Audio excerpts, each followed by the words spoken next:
L'être humain a besoin d'avoir un peu de clarté. Et c'est cette sensation que Raël apporte dans ce paradoxe que nous vivons, puisque nous sommes dans vraiment une situation paradoxale où la science cohabite avec l'irrationnel. Mais du coup, Raël, en tant que prophète, en tant que messager de cette civilisation, vient amener un message, en fait, des clés. D'ailleurs, dans ses ouvrages, on parle bien de clés. Alors aujourd'hui, comment s'inscrit Raël dans cette période contemporaine dans laquelle on vit? Ça fait 50 ans que son contact a eu lieu avec cet extraterrestre. Il dit, et moi, dans l'Apocalypse de Jean, et moi je prierai le Père, et il vous enverra un autre paraclet. Chez les bouddhistes, on parle on parle du sutra du Maitreya, qui annonce que le Maitreya, c'est-à-dire le dernier Bouddha, viendra dans le pays qui porte comme symbole le coq. Or, Maitreya Raël est né en France, c'est un pays qui porte comme symbole le coq. Il y a aussi que Papa Simon Kibongu, qui est ce prophète qui est né en Afrique, en RDC, et qui a annoncé que le Tuakulendo viendra de l'Occident et que son message sera à la fois religieux et politique.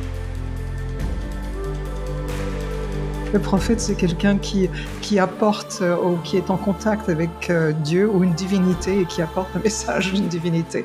Donc déjà là, ça marche et ça marche pas en même temps parce qu'on n'a pas de divinité. Mais en fait, c'est effectivement celui qui est en relation avec ceux qui ont donné les informations à tous les prophètes avant, et il vient là pour démystifier en disant c'est pas un Dieu qui a donné toutes ces informations. D'après ce que Raël nous a dit, c'est qu'il y a environ une quarantaine de prophètes qui ont été envoyés. Donc le principe, ce sont des humains qui ont été contactés par des représentants des Elohim, de ceux qui nous ont créés, avec une mission très spéciale, à chaque fois une mission différente. Et il y en a eu à peu près une quarantaine. Et là, il y en a un qui donne une explication sur nos origines rationnelles, qui nous permet de comprendre à travers ce qu'on fait, ce qui a été fait, créer la vie au laboratoire, on est en train de le faire, qui nous permet de comprendre qu'il y a de la vie ailleurs dans l'univers, c'est le seul. Donc c'est qui nous rappelle aussi la dimension spirituelle de l'être humain, une spiritualité basée sur la notion de l'infini, qui en plus répond à la notion d'origine de la vie. Qui est fou, celui qui pense que notre grand-père était un singe ou notre arrière-grand-père un dinosaure, ou celui qui pense qu'on a été créé avec sagesse et intelligence dans un laboratoire par des êtres plus conscients que la moyenne. Qui est fou? Qui est sage? Celui qui pense que sur un de ces nuages est assis un dieu à barbe blanche? Ou ceux qui pensent que dans le ciel, il y a des planètes comme celle-ci, avec des êtres comme nous, qui font ce que nous allons faire bientôt, créer la vie en laboratoire.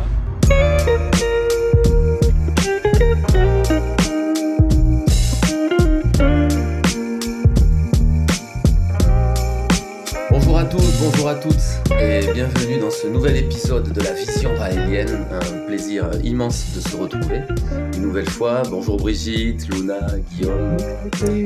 Salut Xavier. Comment allez-vous? Très bien. Super bien. Bien, ça va? Très bien. Bon, ok, bon, super. Aujourd'hui, on va parler de Raël. Hein, vous entendez parfois parler Raël, Raël Maitreya ou le prophète.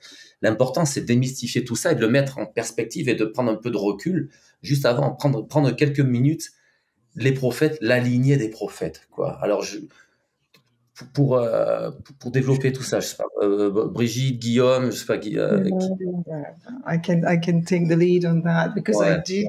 Oh, pardon, en français. Sinon, je peux parler en patois si tu veux. Moi, je ne maîtrise pas l'anglais, mais le patois, ouais.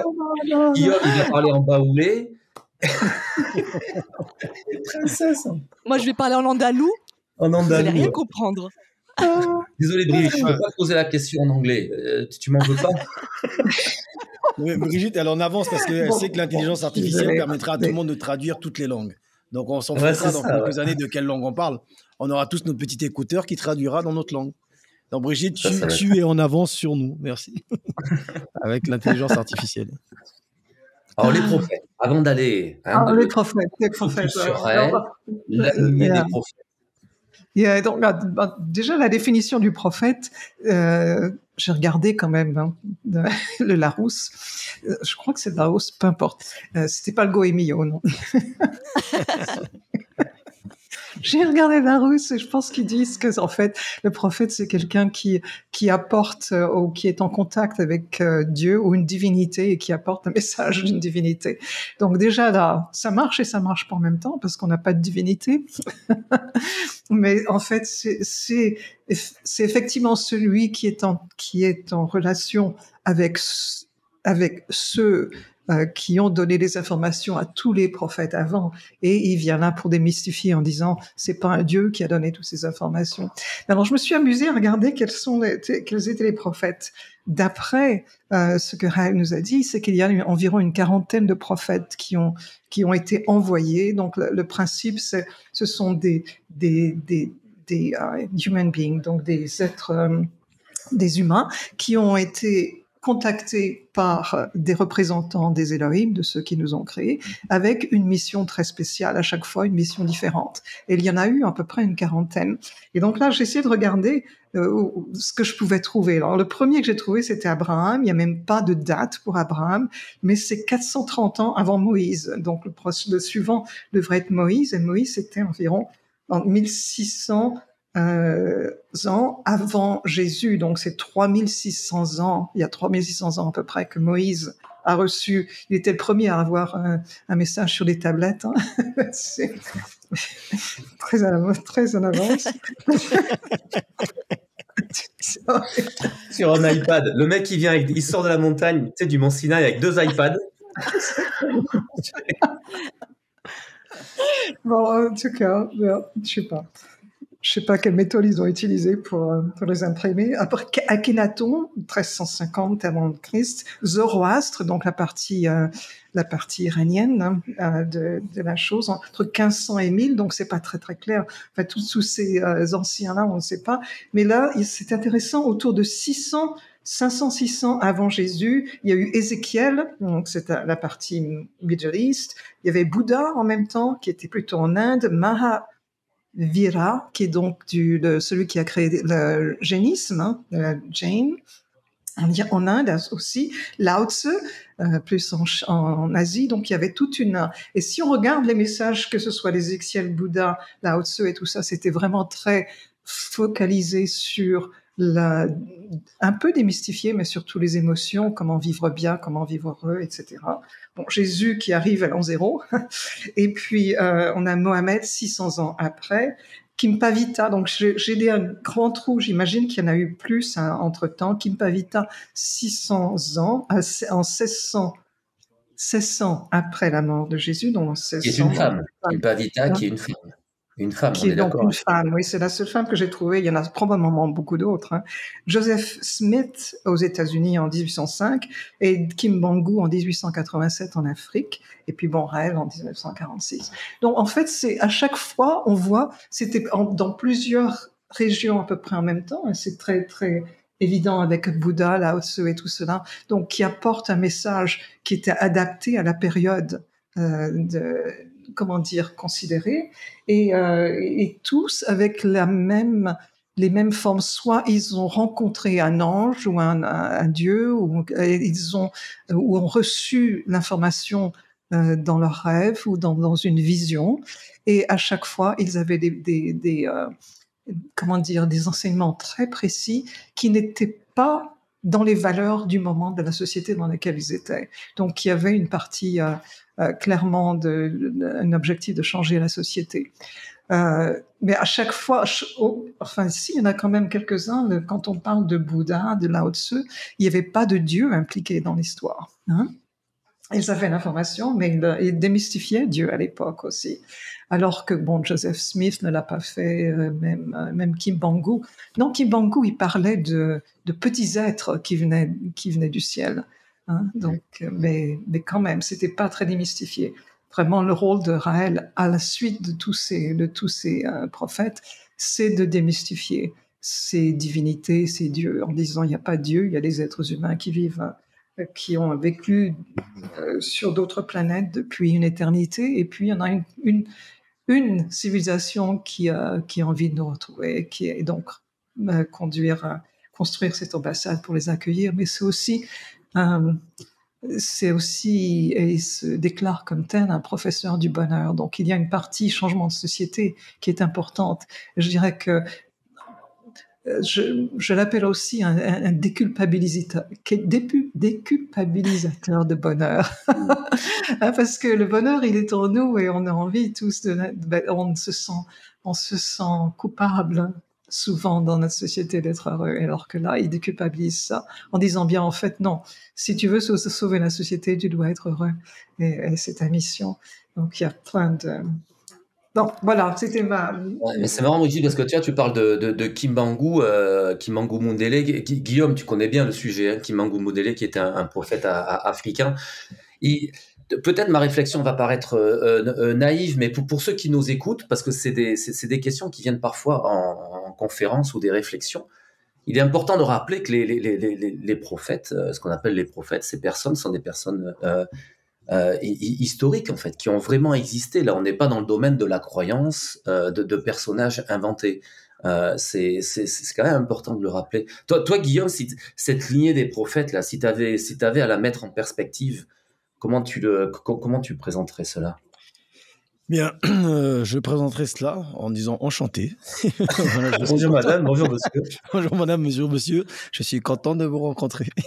Donc, j'aime bien ce rappel que fait Brigitte là, qui est très important, parce que je vais dire quelque chose qui va faire rire Xavier et Brigitte. En tout temps et en tout lieu, des histoires extraordinaires ont été racontées à travers le temps.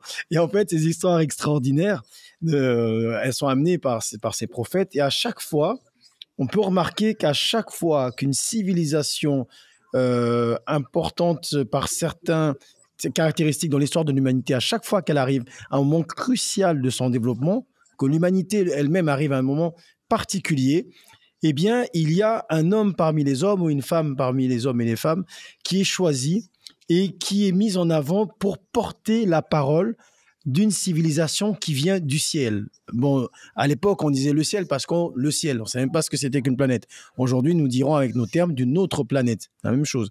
Donc, à chaque fois, il est question d'êtres qui l'ont contacté, qui lui ont enseigné, qui lui ont donné une mission et qu'ils habitent dans le ciel. Donc, aujourd'hui, on appelle ça sur une planète. À chaque fois. Donc, à chaque fois qu'on arrive à une période cruciale de l'histoire de l'humanité, ça s'est passé lorsque avec Moïse et puis le peuple égyptien et l'histoire du peuple juif qui était en esclavage, il fallait que ce peuple-là sorte, il fallait que cette terre promise naisse, soit donnée avec l'arrivée de Jésus-Christ.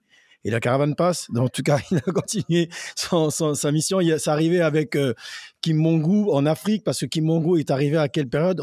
Il est arrivé fin du 19e siècle, parce que c'est à l'époque qu'il y a eu la conférence de Berlin, où l'Afrique a été découpée comme un gâteau par les colonisateurs, et sans respecter en fait les frontières naturelles. Donc, il est arrivé, et chaque fois, ils sont arrivés pour amener quelque chose qui fait basculer l'humanité vers l'avant. Mais ce qui est important, c'est qu'à chaque fois, ils n'ont pas imposé leur présence avec une autorité absolue. Ils ont laissé le choix et le libre arbitre de les accepter ou pas.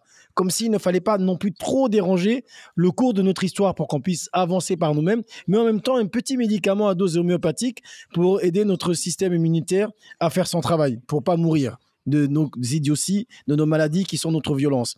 Et puis là, notre humanité, depuis 1945, arrive quand même dans une période cruciale. Le 6 août 1945, on se rappelle très bien de ce qui s'est passé, Hiroshima, Nagasaki. Et donc là, il y a un bouleversement. On rentre dans l'ère scientifique, ça avance. Du 69, on va sur la Lune. Voilà, donc il n'y a pas que le département du Rhône qui porte ce chiffre. Et donc là, il arrive quelque chose d'extraordinaire. Il y a plein de choses extraordinaires. Et puis là, on va se dire non, il n'y a pas de prophète. Ça continue comme ça. On va continuer à prier ce qui était là avant. Mais c'est tellement évident que si ça s'est toujours fait, aujourd'hui, ça va se refaire. Et donc, aujourd'hui, forcément, il y a quelqu'un sur la Terre qui est là, puisqu'on a une époque cruciale de notre humanité, de l'histoire de notre humanité, qui va être là envoyés par des êtres du ciel, on dirait d'une autre planète aujourd'hui, pour nous amener un message, pour nous permettre d'avancer et de renforcer l'humanité pour qu'elle puisse ne pas s'autodétruire. Et parmi toutes les personnes qu'on voit aujourd'hui, est-ce que vous pensez que le pape, qui n'arrête pas de répéter ce qui a été dit il y a 2000 ans et d'interdire que l'humanité se développe en condamnant la science, en condamnant les diversités, est-ce que vous pensez que c'est le prophète? Est-ce que vous pensez que les religions anciennes sont le prophète? Est-ce que les anciens prophètes, quand ils sont venus, ont fait répéter ce qui a été dit avant, ou est-ce qu'ils n'ont pas bousculé les choses comme l'expliquait Brigitte et ont amené quelque chose de nouveau? Eh bien non, ils ont amené quelque chose de nouveau. Et là, nous sommes à une époque particulière. On a une époque où on commence à comprendre, à démystifier.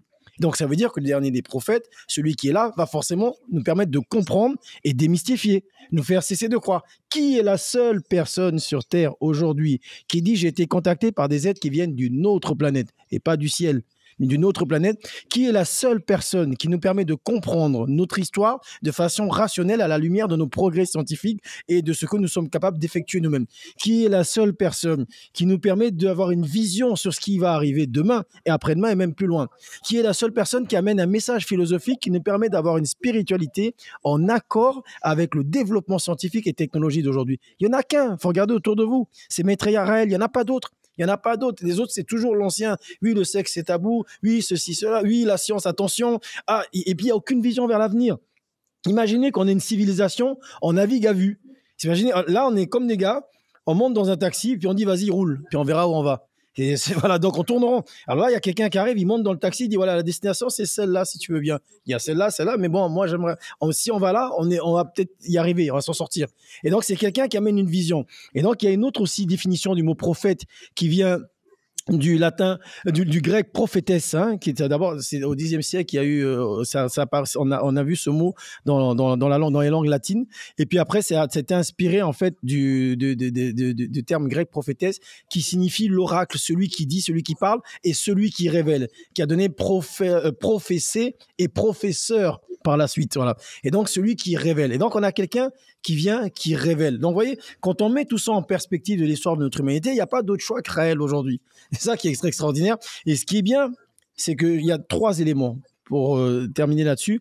1, on comprend d'où on vient. C'est-à-dire qu'on arrête de croire des choses qui ne correspondent pas à ce qu'on vit. On ne peut pas perdre de la génétique, créer des modes de la vie en laboratoire, comme c'est le cas aujourd'hui, décrypter le code génétique et puis penser que c'est de l'argile qui a été dans lequel on a soufflé et puis ça s'est mis vivant tout seul comme ça. Alors qu'il y a des personnes comme Brigitte qui créent la vie en laboratoire. On ne peut pas non plus penser, alors qu'on va dans l'espace, qu'on découvre des exoplanètes plus de 5000 à l'heure d'aujourd'hui, penser qu'il y a un nuage et puis un gars qui est assis dessus, habillé en blanc avec un éclair, et puis l'autre avec la fourche plus loin. On ne peut pas non plus regarder l'avenir en disant, la science, attention, où on va, faut arrêter, faut retourner en arrière alors qu'on avance. C'est pas possible. Et là, il y en a un qui donne une explication sur nos origines rationnelles, qui nous permet de comprendre à travers ce qu'on fait, ce qui a été fait, créer la vie au laboratoire, on est en train de le faire, qui nous permet de comprendre qu'il y a de la vie ailleurs dans l'univers, c'est le seul, donc c'est rationnel, qui nous rappelle aussi la dimension spirituelle de l'être humain, une spiritualité basée sur la notion de l'infini, qui en plus répond à la notion d'origine de la vie. C'est pas juste, oui, la vie a été créée par des extraterrestres, c'est déjà pas mal. Par des êtres humains venus de nos planètes, on dirait. C'est la vie est une banalité dans l'univers qui est infinie, structurée de façon plus ou moins fractale, avec donc cette infinité dans le temps et dans l'espace. Donc nous sommes un pop-up, c'est-à-dire nous sommes de l'infini de la matière organisée pendant un court instant et qui est capable de prendre conscience d'elle-même, de modifier son environnement, de la rendre consciente aussi, et qui un jour peut-être disparaîtra et retournera à une autre forme différente dans l'univers. Mais c'est un continuum dans l'espace et dans le temps. Et là, ça nous donne une vision, mais on ne peut pas être plus large que l'infini. Et donc, il n'y a pas plus prophétique et plus spirituel que ça. Donc, pour l'instant, donc, du coup, merci Raël d'être là, merci d'être venu, parce que ça permet de rassembler les pièces du puzzle et enfin de cesser de croire et de commencer à comprendre. Voilà, en tout cas, pour moi, la position de Maître Raël. Et c'est ça qui est important. Et merci Brigitte Guillaume pour cette perspective, cette prise de recul sur la lignée de prophètes. Mais comme tu le dis, et c'est une chose que Raël, on aime bien cette vidéo là des années 80, je crois que c'est dans une conférence à Montréal. Je l'adore cette vidéo là où on voit Raël dire, et puis c'est une réalité.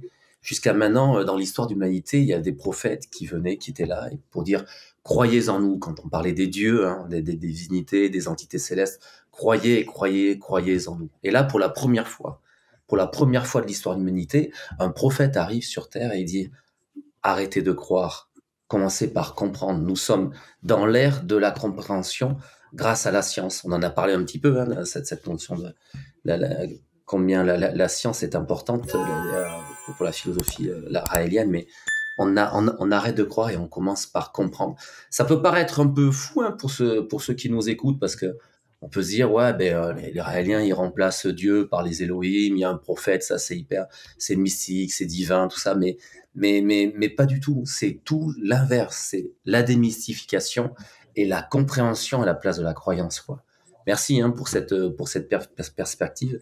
Et Luna, ce qui est intéressant, hein, c'est aujourd'hui et demain, quoi. Comme on le disait tout à l'heure, la Terre, c'est le chaos à tous les niveaux. Mais du coup, Raël, en tant que prophète, en tant que messager de cette civilisation, vient amener un message, en fait, des clés. D'ailleurs, dans ses ouvrages, on parle bien de clés. Alors, aujourd'hui, comment s'inscrit Raël dans cette période contemporaine dans laquelle on vit? Ça fait 50 ans que son contact a eu lieu avec cet extraterrestre. Ça fait 50 ans. En 50 ans, l'œuvre est déjà colossale. Pour ceux qui nous écoutent, hein, on vous renvoie à nos différents sites internet, toute la littérature raélienne, les vidéos, tout ce qui est fait là-dessus. Vous rendrez compte de l'aspect porteur et de la grosse œuvre de Raël depuis ces 50 ans. Mais est-ce que tu peux nous en parler un petit peu, Luna, un peu plus? Oui, c'est sûr que là, nous sommes dans un monde avec des contours incertains. On sent bien qu'il y a une nouvelle perception du monde. On est dans un monde pour lequel les artistes, les scientifiques, les philosophes même voient bien quelque chose d'incertain dans ce qui se passe actuellement. On a très peu de prospectives, en fait, de visions possibles. Et j'ai l'impression que vraiment, on a besoin, et l'être humain a besoin d'avoir un peu de clarté. Et c'est cette sensation que Raël apporte dans ce paradoxe que nous vivons, puisque nous sommes dans vraiment une situation paradoxale où la science cohabite avec l'irrationnel, où effectivement le désir plutôt la réalité de se rendre compte que nous sommes interdépendants cohabite avec notre besoin d'individualité. Vous voyez, on vit dans une période de paradoxe permanent. On est submergé d'informations, mais on a l'impression d'être seul. Vous voyez, c'est toute cette vie que nous vivons actuellement. On a beaucoup de stimuli de toutes parts, et pourtant, on a tout ce qu'il faut pour être heureux, et pourtant, les gens ne le sont pas forcément. Ils sont en burn-out. Vous voyez, on a tout ça qui nous traverse. Et donc, ce qui est fou, c'est que Raël, pour moi, là, depuis, ça fait 50 ans, il nous donne les outils pour gérer ces paradoxes. En particulier, il commence par quelque chose qui est: nous sommes une religion athée. Donc les gens, souvent en conférence, les gens ils disent mais comment vous pouvez être une religion athée? Justement parce que notre religion, qui est le fait de se relier, la relation, la spiritualité, elle existe chez nous, mais elle ne vit pas à travers la croyance en un être supérieur. Et finalement, on se relie à notre divin, à nous intérieur, ce qui est bien plus important et bien plus fort. Et quand je pense que quand Raël a dit pour la première fois l'objectif, ce serait que chaque être humain ait sa propre religion, pour moi, ça, c'est l'aboutissement d'un humain qui prend en charge la totalité de son être, toutes ses aspirations, tous ses rêves, qui est capable de les faire avec le respect, bien sûr, dans les droits de l'homme, hein, on est d'accord. Mais cette notion de chacun sa spiritualité, chacun appréhende l'univers comme si on avait l'univers et nous absorbons une parcelle de cet univers que nous exprimons dans notre vie, dans notre expérience. Et c'est comment on expérimente cet infini qui va faire que nous sommes ce que nous sommes, vous voyez? Et ça, il n'y a personne d'autre qui peut le faire pour nous. C'est nous. Donc ce paradoxe entre vivre dans une société avec en bonne entente, en bonne intelligence, d'avoir des outils concrets, de développer son bonheur, sa connaissance intérieure, pour pouvoir ensuite vivre heureux et aider les autres aussi à découvrir leur bonheur à eux. Leur bonheur à eux ne sera pas le même que le mien. C'est pas mes outils. Mes outils, c'est bien sûr, mais par contre, la façon dont eux vont exprimer leur bonheur sera très différent. Et ça, c'est important. Puis, autre chose que j'ai beaucoup aimé, c'est un rassembleur. Bien sûr, il met des coups de pied dans la fourmilière parce que il est très dur. Il est très corrosif, très abrasif avec les institutions, avec l'establishment, on va dire plutôt, avec les choses rigides. Par contre, en tant qu'être humain, il aime les humains. Même ceux qui composent cet establishment, vous voyez, il est vraiment, c'est un être humain qui va faire cette différence entre aimer un être humain, mais ne pas le juger juger, oui, c'est les mots, les actions, mais pas la personne. Et ce distinguo qu'on peut faire, c'est aussi tout un enseignement. C'est-à-dire qu'on va aimer chaque être humain, on va envoyer de l'amour à Benjamin Netanyahu, à tout le monde. Mais on peut critiquer des actes et faire en sorte que ces actes ne continuent pas. Et ça, c'est important. Et puis, il a aidé aussi toutes des populations. Et quand je dis c'est un rassembleur, puisqu'il est dans la lignée de ses prophètes, il reconnaît tous les prophètes. Il est vraiment, comme je dis, la mise à jour, la dernière mise à jour. Il a reconnu tous les prophètes avant lui, tous. Contrairement effectivement aux Juifs qui n'ont pas reconnu un tel. Par contre, Mohamed avait reconnu Jésus, vous voyez, ils se sont reconnus les uns les autres. Et nous, Raël reconnaît tous les autres prophètes. Donc moi, je me sens unie, et nous nous sentons les Raéliens unis à toutes les personnes qui croient, qui ont cru en un Dieu ou dans les religions polythéistes aussi. Hein. Il y a quand même la Grèce, les Romains, ils avaient quand même plusieurs dieux. Donc les religions polythéistes. Donc on a cette reconnaissance et cette acceptation que tous ont eu leur utilité. Et ça, c'est fort. Ça veut dire ça donne vraiment ce sentiment de faire partie de cette humanité et d'être dans un développement de la surhumanité, d'accepter que tous ont eu leur utilité et leurs limites de validité en fonction d'un changement de société. Donc pour moi, il est vraiment dans cette lignée-là. Sinon, je ne serais pas avec lui, c'est clair. Si c'était quelqu'un qui était dans la destruction et l'opposition permanente des êtres humains, je ne serai jamais avec lui. Moi, ce que j'aime, c'est le rassemblement, c'est l'harmonie, c'est trouver ce qui nous rassemble, ce qui nous ressemble, et pas ce qui nous désunit. Par contre, on peut mettre le doigt sur les points à améliorer. Ça, c'est autre chose. C'est très différent. Donc voilà, pour moi, c'est l'homme des paradoxes, mais c'est l'homme qu'il nous faut pour cette situation que nous vivons, qui est vraiment critique. Et puis, il a donné, excusez-moi, je termine avec ça, il a redonné leur noblesse et leur fierté à des êtres qui ont été opprimés. Et ça, c'est important. Et ça a été dit à plusieurs reprises, le fait d'avoir blessé quelqu'un et d'être capable de dire « je suis désolé, j'ai pas fait ce qu'il fallait », ça, c'est important, d'avoir une reconnaissance de la souffrance infligée.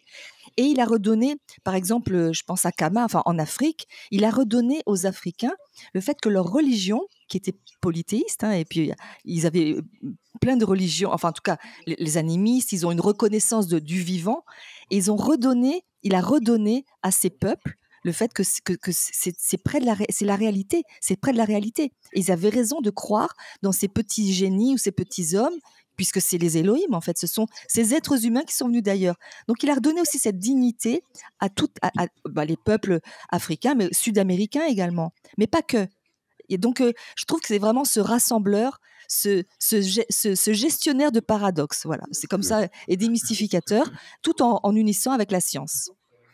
Mais merci Nouna pour cette notion de paradoxe qui est tellement importante. Et tu rappelais que Raël reconnaît les anciens prophètes. Il faut rappeler aussi que Raël a été annoncé et est annoncé la science, au niveau des écrits, des religions, des textes sacrés, des textes anciens. On vit une époque particulière aujourd'hui où les grandes religions, en fait, ont annoncé la venue du dernier prophète. Pour les chrétiens, il s'agit du Paraclet, pour les juifs du Mashiach, pour les musulmans du Mehdi, et puis pour d'autres religions, des tas d'écrits, les écrits anciens parlent de l'époque à laquelle nous vivons, cette époque particulière. Brigitte, toi, je me mets à la place de ceux qui nous écoutent. Alors, il y a ceux qui nous découvrent, qui n'ont jamais rencontré Raël, qui connaissent le mouvement de loin. Puis il y a également, on le sait, il y a beaucoup de Raéliens qui nous écoutent. Le programme est en français, mais de toute la francophonie, qui n'ont jamais vu non plus Raël physiquement ou autre. On aimerait être dans le petit bout de la lorgnette, quoi. Toi qui l'a côtoyé, qui a vécu avec lui, est-ce que tu peux nous partager un petit peu de la personne, de ce qu'il est, quoi? Yeah. C'est vrai que j'ai essayé de le suivre autant que j'ai pu. Là, maintenant, il bouge plus beaucoup. Il est à Okinawa avec une équipe merveilleuse qui s'occupe super bien de lui. Donc, je le vois moins souvent. Mais c'est vrai que j'ai essayé de le suivre un peu partout pendant des années, sur tous les continents. Et donc, il y a l'enseignant qui est là toujours. C'est un être humain qui aime le moment, qui aime la compagnie de gens compliqués, mais qui sont heureux de vivre de moments. Et donc, ça, c'est un enseignement permanent. Et je me souviens toujours les premiers enseignements. En fait, ces enseignements sont toujours adaptés à ce que la personne peut prendre. Il peut être extrêmement patient avec certains d'autres et puis aller beaucoup plus rapidement avec d'autres. Je pense qu'il est allé rapidement avec moi. Je serai toujours. Je pense que je l'ai déjà raconté cette histoire, mais bon, il était à Boston. Il faisait une conférence là. Il avait une petite équipe autour de lui. J'étais à Paris et donc j'ai décidé. C'était probablement 98, 99, enfin ou dans la période post-Dolly, pré-clonage. Et donc je prends un vol, j'arrive à Boston. C'était après la conférence, mais il m'avait donné l'endroit où où ils étaient au restaurant. Donc je les rejoins au restaurant et j'arrive là, avec tout mon bagage français, ce que le Monde avait écrit la veille, enfin toutes ces choses-là. Et j'étais assise en face de lui et je trouve un moment dans la conversation où je peux dire, mais tu sais, le Monde il a dit ça hier, etc. Il me regardait.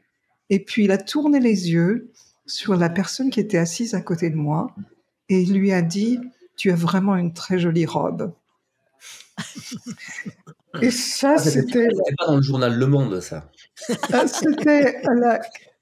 Comment est-il possible qu'entre mon interprétation de ce que le Monde avait écrit et de ce que le mouvement devait répondre, etc., et puis la robe de ma voisine, comment est-ce qu'il peut choisir la robe de ma voisine?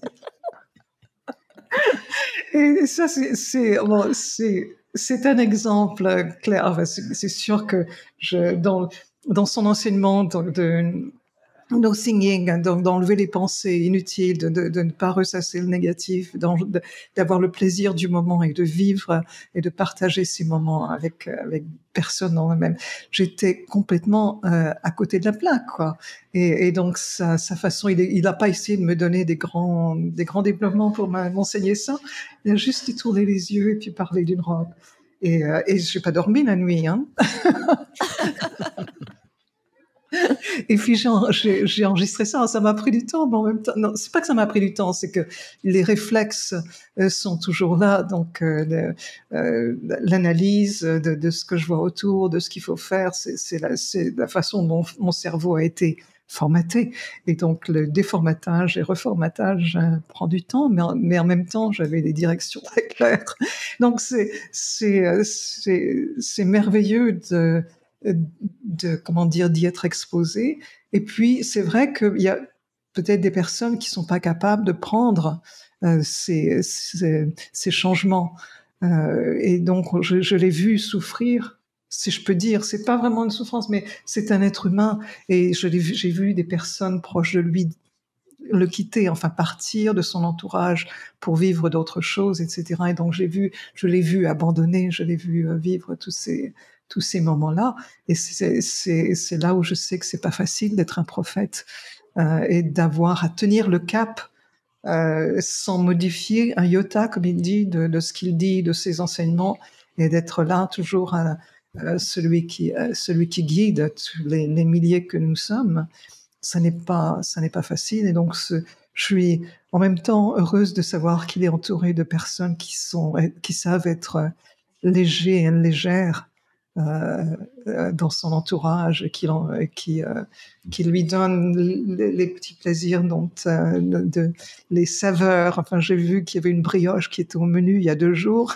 C'est fantastique, quoi. Très français dans ses goûts aussi. La légèreté, la simplicité. C'est Douna qui parlait de paradoxe. Hein. légèreté, simplicité face à l'immensité de cette mission que l'on peut voir quand on lit les ouvrages Mais en même temps, un déclic très clair au moment où il sent qu'il y a quelque chose à régler, c'est très clair, très précis. Il est là, il est présent, et l'enseignant revient très très vite, et après ça revient sur une question, parce que j'aime bien encore une fois cette notion de paradoxe dont parlait Luna, parce que quelque part, nous sommes tous les quatre, mais nous sommes des milliers dans le monde entier, et ceux qui nous écoutent se reconnaissent, des milliers, quelque part, être des témoins de Raël. Voilà, des témoins de Raël, en fait. On est vivant en même temps que le dernier des prophètes qui est un homme, qui n'est qu'un homme, qui est un homme, et qui, comme tous les prophètes, et tu le disais, Brigitte, c'est pour ça que c'est intéressant d'aller aussi dans le petit bout de la lorgnette, aller voir quelle est, aller chercher la personnalité d'une personne et des petites anecdotes, parce qu'on a envie de connaître comment ça se passe. C'est un peu comme avec les prophètes, les artistes, tout ça. Il y a toujours tout un imaginaire, tout un imaginaire là-dessus. Et derrière, c'est toujours c'est des hommes avec des forces, avec des faiblesses.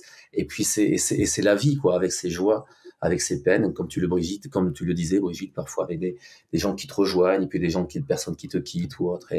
Et nous, à notre niveau, c'est que nous, en tant que témoins de Raël, en tant que Raéliens, on nous appelle les Raéliens, les Raéliennes. Il faut bien donner les choses par leur nom, parfois. Il y a cette notion de prophète, alors que on est d'accord, quoi. Les Raéliens, les Raéliennes dans le monde entier, c'est des rebelles, quoi. C'est des rebelles, c'est des personnes qui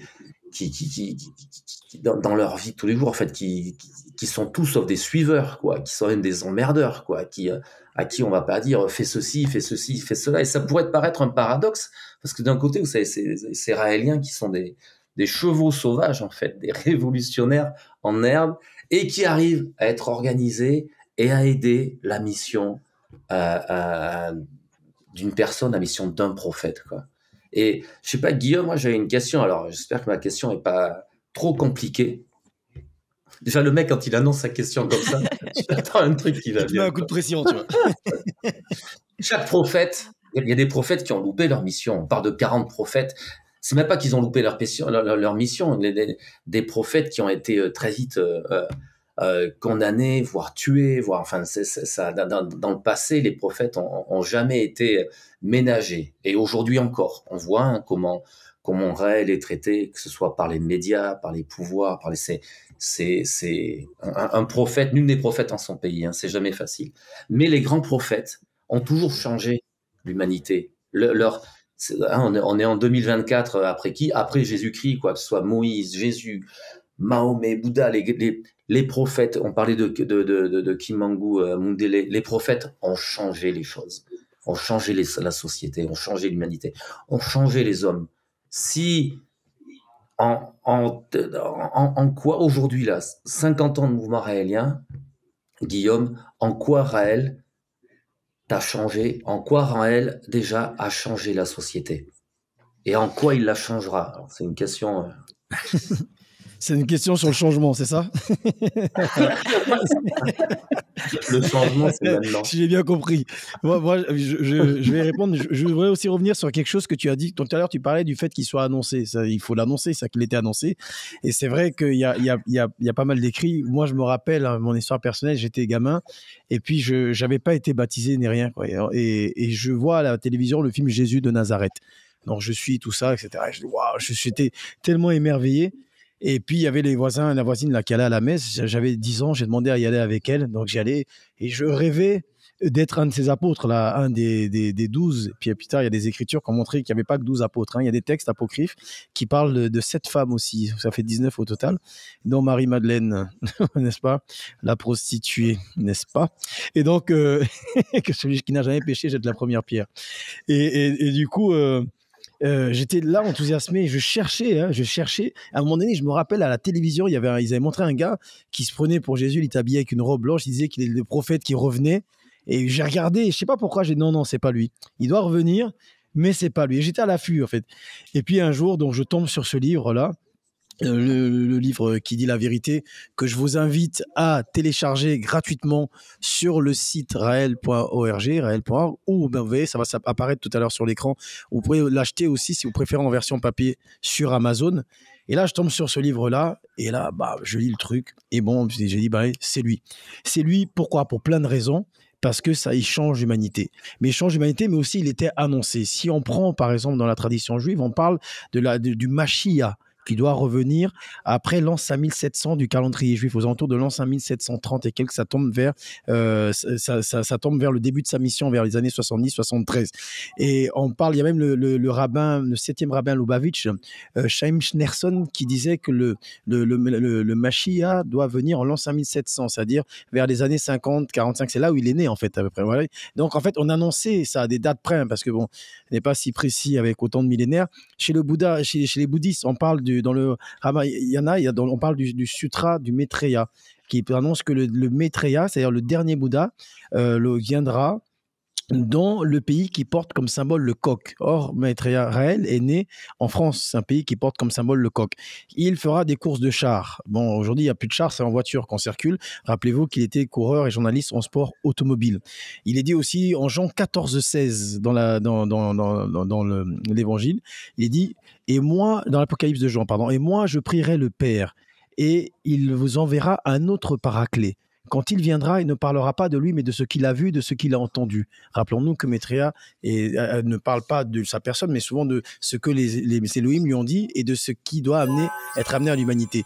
Il y a aussi Papa Simon Kibongu, qui est ce prophète qui est né en Afrique, en RDC, et qui a annoncé que le Ntwakulendo viendra de l'Occident et que son message sera à la fois religieux et politique. Et effectivement, Raël est là et il amène un message qui libère l'Afrique, comme c'était annoncé par ce prophète, et qui est aussi politique, puisqu'il donne des orientations politiques pour que l'Afrique se décolonise, aussi bien politiquement que religieusement, pour retrouver sa dignité et son identité. Et il y a tellement il y a le Mahdi, le Al-Mahdi, dont on parle dans le Coran, qui doit venir aussi, qui est un prophète, viendra confirmer ce que vous recevez. Aidez-le et croyez en lui et aidez-le de toutes vos forces. Ce qui est annoncé dans le Coran. Donc, vous voyez, il y a tellement d'écrits qui annoncent sa venue que c'est maintenant que ça se passe. Et du coup, pourquoi ça doit arriver? Parce qu'il faut que le monde change. Il faut qu'il amène ce changement. Et Jésus, en son temps, est venu amener un véritable changement parce que la notion du bien et du mal de ce monde est bien souvent basée sur ce qui émane de cette tradition, de cette religion. Bon, il n'a pas œuvré longtemps, on dit 3 ans, mais officiellement, bien qu'on sache qu'il a continué après. D'ailleurs, c'est pour ça, souvent, je me demande s'il n'en a pas eu marre de ce qui se passait là-bas et qu'on lui a dit, écoute, si t'es Nazareth. Et donc, on l'appelait Jésus de Nazareth. Et c'est comme ça que j'ai commencé la mission. Et donc, et là, Raël, aujourd'hui, ce qu'il fait, il change le monde. En quoi est-ce qu'il change le monde? Il change le monde parce que, d'une part, la première des choses, qu'est-ce qui fait notre interaction avec le monde? C'est notre perception du monde. Et il nous amène une perception du monde qui va au-delà de la perception judéo-chrétienne qui nous vient du Moyen-Âge, mais il amène cette notion de l'infini. À l'époque où on commence à comprendre l'infiniment petit, qu'on commence à saisir l'infiniment grand, et nous explique, il nous amène la perception directe, sans appareil ni technologie interne, etc., de cet infini. Il nous permet de nous connecter à ce que nous sommes vraiment.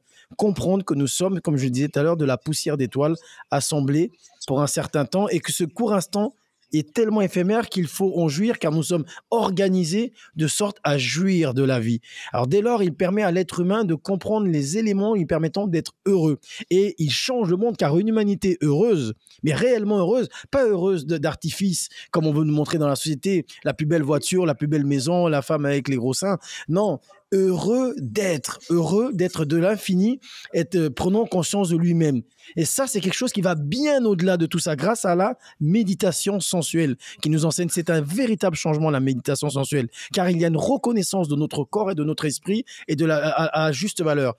Donc ça, c'est énorme parce que tout jusqu'avant, c'était non, le corps, c'est sale, l'esprit, oui, mais quand il est intellectuel. Et sinon, il faut être dans le matérialisme. Et on se rend compte que ça marche pas. Il y a 4 fois plus de suicides chez les riches que chez les pauvres. Donc du coup, il amène une spiritualité de l'être. Ça change tout. Si tous les êtres humains, comme c'est dit dans la méditation sensuelle, s'allongeaient et prenaient conscience de l'infinitude, la paix universelle serait pour demain. Donc il change le monde en amenant la paix chez les individus et la paix dans l'humanité. Il amène aussi un environnement différent, car il donne des solutions aux problèmes socio-économiques, politiques, collectifs qu'on rencontre avec le paradisme et la géniocratie. Donc, on est obligé d'aller vers ça. Il a parlé d'une monnaie unique, il a parlé d'un gouvernement mondial. On va vers ça, qu'on le veuille ou non, en gardant les particularismes de chaque région. Donc, il amène un changement pour le futur. Car qu'on le veuille ou non, on regarde la réalité socio-politique de notre monde. Si on ne va pas vers là, on ne va pas aller très loin.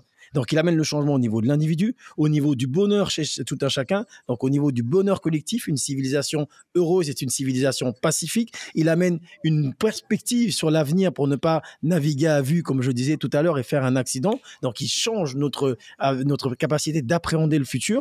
Et il amène encore un changement énorme. Il permet à notre civilisation de rentrer dans le concert des civilisations interplanétaires en nous permettant d'accueillir dans une ambassade ceux qui ont créé la vie sur la Terre. Cette civilisation extraterrestre dont on ne peut plus nier l'existence, à tel point que le Congrès américain en 2022 s'est rassemblé pour conclure qu'effectivement ils existent et qu'il semble que ces êtres-là veuillent nous rentrer en contact avec nous, mais comment, ils ne savent pas que un rapport avait été donné à Jacques Chirac à l'époque disant la même chose, et aujourd'hui, donc, c'est quelque chose qu'on ne peut plus nier. Et lui est là depuis 50 ans. Oui, effectivement, ces êtres-là, nous devons créer ce contact avec eux. Et ce contact va faire que nous allons avoir la reconnaissance de nos origines, la compréhension de notre présent et la direction de notre avenir avec cet équilibre qui est l'amour, cette constance qui est l'amour. Et donc, ce contact, il nous permet, car lui, il est l'ambassadeur des Elohim. C'est quoi un prophète? C'est celui qui représente celui qui l'envoie, ce qu'ils envoient. Donc, c'est l'ambassadeur de ceux qui l'envoient. Il est l'ambassadeur vivant sur Terre de cette civilisation d'êtres humains qui nous ont créés. Et donc, il vient aujourd'hui en tant qu'ambassadeur créer les conditions propices à travers la mission du mouvement raélien de répondre à cette information et de construire l'ambassade pour qu'ils viennent. Et ce sera le plus grand jour de l'histoire de l'humanité. Il vient donc changer l'individu, il vient donc changer la société, il vient donc donner une ouverture sur le futur, il vient donc nous permettre de retrouver ce qui nous sommes vraiment, notre infinitude, notre spiritualité, et surtout, il vient permettre à ceux que l'on considère comme Dieu ou des dieux depuis des millénaires et que les gens adorent de façon plus ou moins mystique, plus ou moins juste ou un peu excentrique parfois, permettent de comprendre qui ils sont et de prendre la main comme l'orphelin qui retrouve ses parents et puis qui peut être pris par la main et comprendre que le Père Noël, quand j'étais petit, j'y croyais parce que j'étais pas capable de tout comprendre, mais aujourd'hui je suis adulte et moi-même qui commence à créer la vie, c'est-à-dire qui suis capable de faire des cadeaux, et bien je sais que le Père Noël, c'est mes parents qui sont des êtres humains comme moi. Donc ça, c'est les énormes changements qu'amène le dernier des prophètes, qu'amène Maître Yaraël, avec l'origine de la vie, la compréhension de notre infinitude et l'accueil des Elohim sur la terre dans une ambassade. Pour moi, en tout cas, c'est ce que j'éprouve en tant que raélien. Mais merci d'avoir répondu à cette question du changement, et il y a le projet. Chez nous, en France, c'est les élections européennes. Ils devraient se présenter aux élections européennes. Je vote. Non, mais c'est fou. On vit... Pour ceux qui nous écoutent, qui ne sont pas raéliens, je peux vous dire que quand vous avez décidé d'aider Raël, de rejoindre le mouvement raélien, de participer aux activités, puis d'aider, c'est une histoire qui nous dépasse. Comme le dit Guillaume, il y a cette aventure personnelle, mais au niveau collectif, au niveau de la société, le projet nous dépasse, est ambitieux, et c'est ce qui est beau, parce que le plus fou, c'est que nous sommes vraiment en train de le réaliser. Raël est vraiment en train de réaliser le projet qu'il a annoncé il y a 50 ans. Nous sommes là pour l'aider avec nos moyens, comme le disait Brigitte, avec simplicité, avec joie, mais c'est de l'ouvrage, hein, c'est du travail également, et on en est tellement content, quoi. C'est tellement un vrai plaisir. Cette émission touche à sa fin. Un dernier mot, un petit mot de conclusion, Brigitte, Luna, peut-être à l'attention de ceux qui nous écoutent ou par rapport au sujet qu'on a développé. Luna ? Oui, moi j'ai envie de dire que Nous sommes vraiment, les temps sont arrivés, nous avons tous les signes, le mystère de Dieu sera révélé. Et là, on a avec nous, là, sur ce plateau, Brigitte, qui a permis de mettre à mal ce mystère de Dieu, puisqu'effectivement, elle a été quand même celle qui a osé faire une transgression d'une création asexuée la première fois sur la Terre. Donc c'est quand même un truc, c'est énorme. Ça veut dire, et d'ailleurs ça a été un tollé général partout sur la planète. Donc elle a vraiment touché du doigt le mystère de Dieu. Elle en a pas peur. Elle a montré qu'on pouvait effectivement faire un certain nombre de choses et que nous étions nous-mêmes dans cette processus d'élohimisation, en train de découvrir la vie et d'essaimer éventuellement sur d'autres planètes. Donc, elle a vraiment été le point le 27 décembre 2002, si je me trompe pas, avec ce petit baby Eve. Elle a fait un truc énorme. Et en plus, elle a accédé à des choses qui étaient la vie éternelle, commencé à toucher du doigt la vie éternelle. Donc, elle a vraiment touché du doigt des tabous qui étaient très forts. Et c'est pour ça que ça a réagi aussi fort. Et donc, c'est un honneur que d'être à ses côtés dans cette équipe, vraiment. Je te l'ai déjà dit, mais c'est vraiment du fond du cœur. Je t'admire pour tout le courage que tu as développé, parce que tu as eu toute une cabale contre toi, et parce que tu es dans l'histoire. Tu fais partie de cette histoire, et tu as joué ton rôle, et c'était merveilleux d'être là. Donc pour moi, c'est aussi une preuve que Maitreya est vraiment, et que Raël est vraiment ce dernier des prophètes des temps qui sont annoncés. Voilà ce que j'ai envie de dire pour conclure. Merci Luna, et merci Luna de porter l'attention là-dessus, quoi. Merci. Brigitte. Non, attends, il faut que je me remette là. Je fais pas souvent des compliments, Brigitte. Hein. Non, en fait, je pense qu'on est tous des disciples. Tu parlais des femmes disciples, Guillaume, hein, et il y en a certainement autour de chacun des disciples. Et puis on est tous hommes et femmes autour de Raël pour lui rendre la tâche aussi facile que possible. En fait, c'est comme ça que je vois ma mission, quelles que soient les choses à faire. Si je peux lui préparer un repas qu'il aime, je suis heureuse de le faire aussi. C'est une diversité un bonheur d'être au service de quelque chose qui nous dépasse à ce niveau-là. Et puis, quand même, on a appris quelque chose d'important aujourd'hui. Et je suis heureuse quand même de savoir que Guillaume ne croit plus au Père Noël. Il fallait le souligner aussi. Il fallait le souligner. Sorry. Merci Brigitte. On arrive au terme de cette émission. Merci beaucoup à tous ceux qui nous écoutent. Aujourd'hui, on a parlé de la lignée des prophètes. On a voulu parler de Raël, de Maitreya, Raël. On vous partage un petit peu de notre engagement, parce que c'est ça qui compte aussi, dans la simplicité.